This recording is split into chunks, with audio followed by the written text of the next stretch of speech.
Welcome to section 3 of immunology. In this section, we'll be discussing neutrophils. This is the overview figure of acute inflammation which takes place in a tissue. In the last lecture, we discussed the entire image, giving you an overview of all of acute inflammation. And I emphasized how acute inflammation is characterized by neutrophil infiltration and swelling. In this lecture, we're going to dive into exactly how neutrophils get to the inflamed tissue and what they do once they arrive. This slide lists the important neutrophil activities, starting with extravasation. This describes how neutrophils get to the inflamed tissue, and the following bullet points that you see down here describe what the neutrophils do once they reach the tissue. But let's focus on extravasation first. When you break down the word, you get vas, as in vessel, and extra, meaning outside the vessel. So extravasation simply describes how neutrophils get out of the bloodstream. And this process has several important steps, and let's show these on a new slide.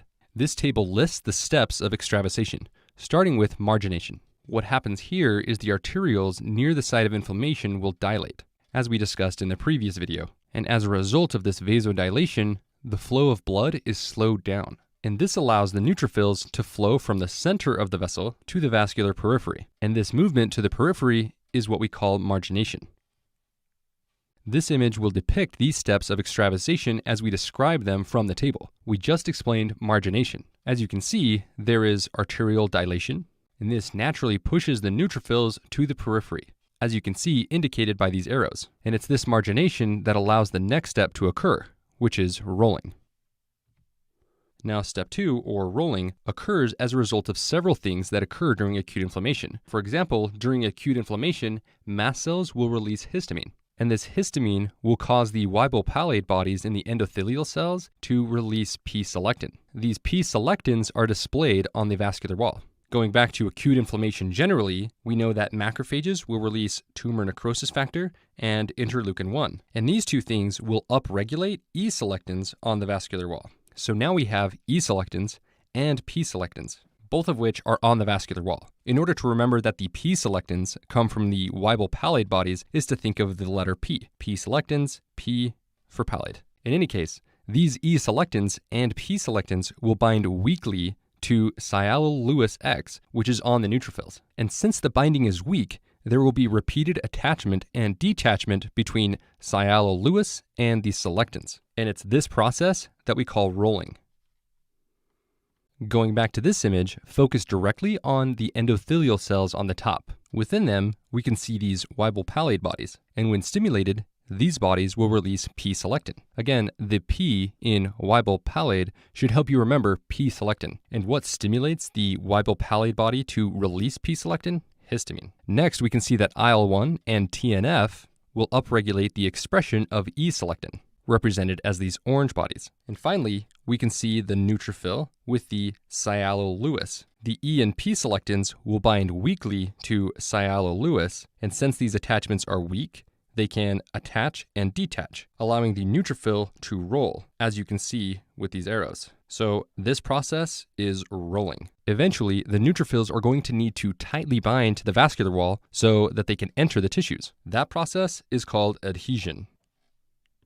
Step 3, adhesion, occurs because TNF and IL-1 upregulate cellular adhesion molecules, or CAMs. And these CAMs are on the vascular wall, just like the P-selectins and the E-selectins were on the vascular wall. Notable CAMs include intercellular CAM, also called ICAM, as well as vascular CAM, or vascular cellular adhesion molecule. And this is also called VCAM. And at the same time, complement protein C5a and leukotriene B4 will upregulate the integrins called leukocyte function associated antigen 1, which thankfully we usually just call LFA1. Another name for this is CD18, and these are on the neutrophils. So again, C5a, leukotriene B4 upregulate LFA on neutrophils. So this brings us to the point. These cellular adhesion molecules will bind tightly to CD18. Again, that's also called LFA1. And this tight binding causes adhesion.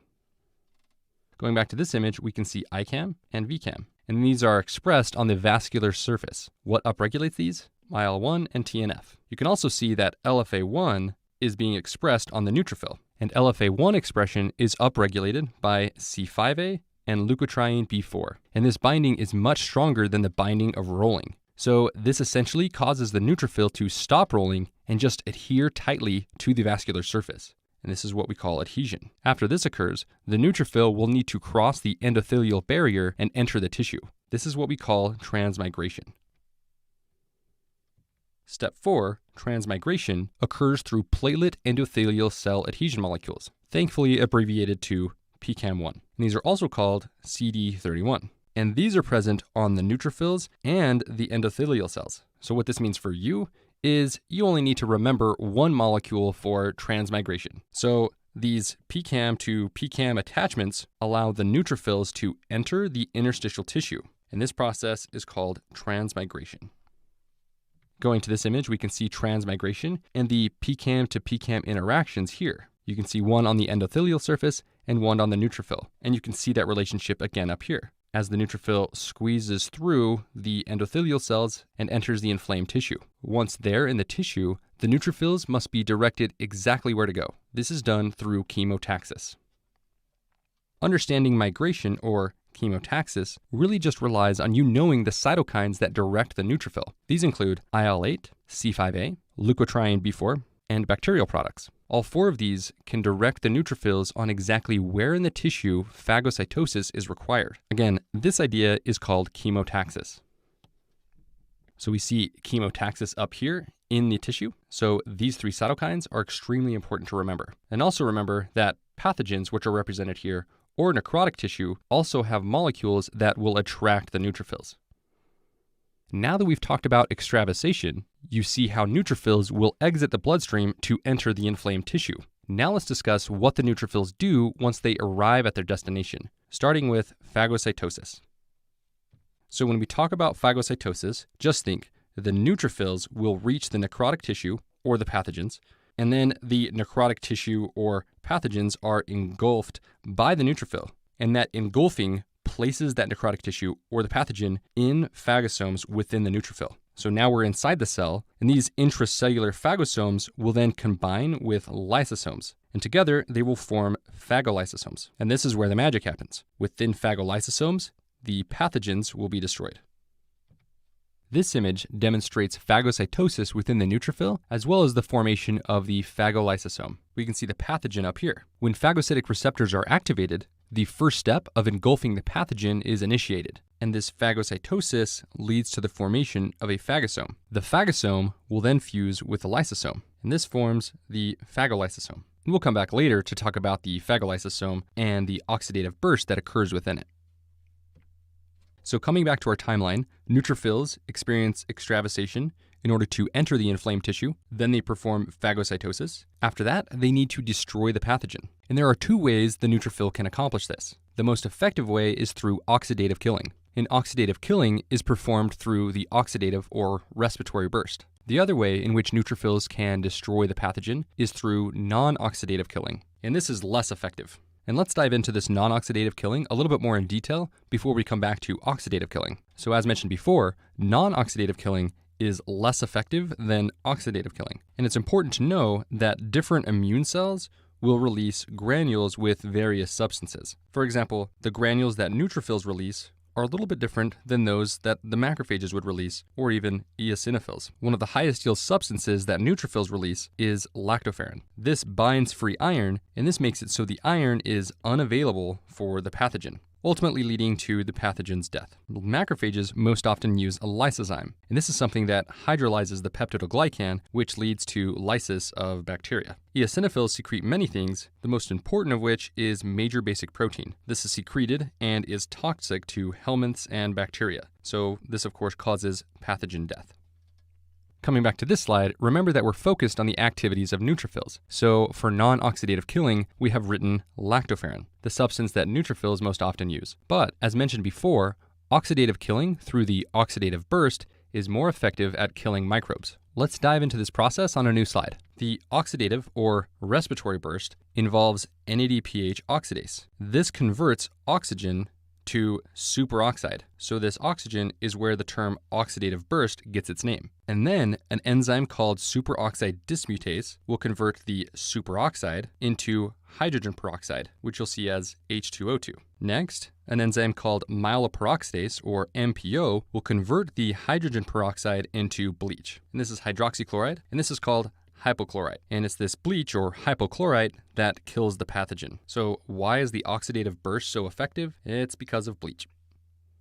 Going back to this image, we see the phagolysosome has been formed. And within that, we see the oxidative burst taking place. As per the name oxidative burst, it starts with oxygen. Oxygen will then become superoxide, which is considered a reactive oxygen species, or ROS. And the enzyme that does this is NADPH oxidase. As a clinical tie-in, it's this enzyme that's deficient in chronic granulomatous disease. And since that enzyme's deficient, patients with chronic granulomatous disease are prone to certain infections because they can't form reactive oxygen species. Next, this superoxide is converted into hydrogen peroxide. And the enzyme that uses superoxide to create hydrogen peroxide is appropriately named superoxide dismutase. Hydrogen peroxide is converted to bleach, or hypochlorite, and the enzyme that does this is myeloperoxidase. And bleach is very effective at destroying the pathogen. In fact, it's so much more effective than any of the other ways that neutrophils can kill pathogens that neutrophils basically use the oxidative burst to kill all of the pathogens it engulfs, as opposed to the non-oxidative method that they could also use. Do you remember the name of the protein used by neutrophils in non-oxidative killing? Lactoferrin. Now let's discuss this last portion here regarding catalase. So this slide shows what you need to know about catalase. To understand the relevance of catalase, you need to know something first. NADPH oxidase is absent in chronic granulomatous disease, or CGD. And neutrophils in CGD can kill most bacteria, and they do this using bacteria-produced hydrogen peroxide. However, catalase, which is present in some bacteria, will break down this hydrogen peroxide. In other words, the bacteria produced this hydrogen peroxide and then broke it down itself so that the neutrophils can't use it. And this means that catalase-positive organisms leave the phagolysosome of the neutrophil without any substrate. This means that the pathogen can survive. And I said that many bacterial organisms have this, which is true. But it's also important to know that nearly all fungal organisms also have catalase. So going back to this image, looking at the phagolysosome, we see a pathogen right here, with an arrow representing the fact that some of these pathogens release their own hydrogen peroxide. So even though a CGD patient will not have NADPH oxidase and not be able to create reactive oxygen species, they still have the ability to create bleach. After all, it's the NADPH oxidase enzyme that's not working, but the myeloperoxidase enzyme is working just fine. So neutrophils can still create bleach and destroy the pathogen. However, some pathogens also produce catalase, and this means they'll destroy their own hydrogen peroxide, which means those neutrophils can't produce any bleach. And that's why patients with CGD are primarily infected with catalase-positive organisms. And you can memorize the details of CGD using our image mnemonic in section 14 of immunodeficiencies. So now we've discussed extravasation, phagocytosis, how the neutrophil destroys the pathogen, and both of the ways that it does this. Now let's discuss apoptosis and pus. When it comes to apoptosis and pus, basically what you need to know is that performing the oxidative burst will deplete energy stores. In other words, the neutrophil has nothing left to survive, so they undergo apoptosis. And then when there's a collection of dead bacteria and dead neutrophils, you get pus. Now that we've discussed all that you need to know about neutrophils, let's review with a question. The neutrophils in a patient are able to roll along the vascular wall through weak interactions. However, there is a protein deficiency on neutrophils that prevents them from tightly binding to endothelial cells. As a result, the neutrophils continue rolling along the vascular wall without stopping at the site of inflammation. What protein is likely deficient? So this question is focused on neutrophil extravasation. And based on what we know from the question stem, these neutrophils do a fine job performing those weak interactions with the endothelial cells, which we call rolling. So basically, we know that margination and rolling are functional. What should happen next is tight binding, also called adhesion. And since we know that these neutrophils just continue rolling along the vascular wall without stopping at the site of inflammation, we know that adhesion is deficient.